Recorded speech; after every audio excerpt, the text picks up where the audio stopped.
This is the government, DHS's formal partner, saying even the notion of having misinformation policies cover delegitimization of elections would not have been done without us.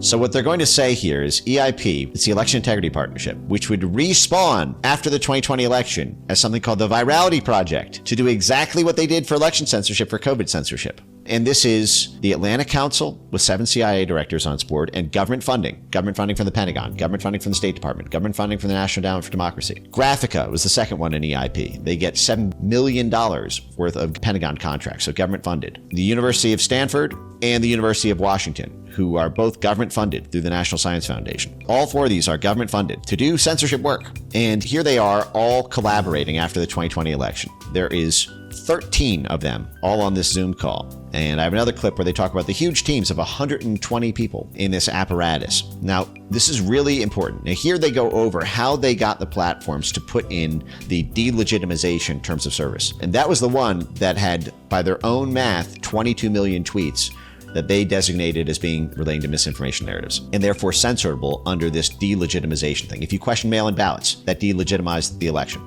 All tweets about mail-in ballots.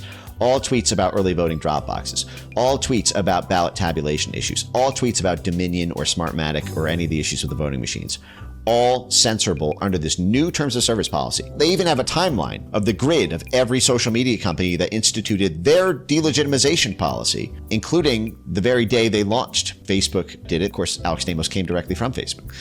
So here you go. He says, I think EIP really helped push the envelope So EIP is the Department of Homeland Security. They were formally cut out of the Department of Homeland Security. They were asked by the Department of Homeland Security to do this. They pitched it to the Department of Homeland Security. The Department of Homeland Security gave them proprietary access to their 24/7 cyber mission control so that they could do their censorship work in direct coordination with the social media companies who were coordinating with DHS already on security issues. But they gave them that for censorship. And in fact, the Twitter files even showed they had a special portal on par with DHS and the FBI. So there were 3 people with access to that portal: the FBI, the Department of Homeland Security, and EIP, because EIP was the Department of Homeland Security's designated disinformation flagger. So this is the government claiming that they were successful in, quote, pushing the envelope with things like just the notion that this delegitimization of electoral processes that we were seeing in the summer and early fall, that this should be against content moderation policies on these platforms.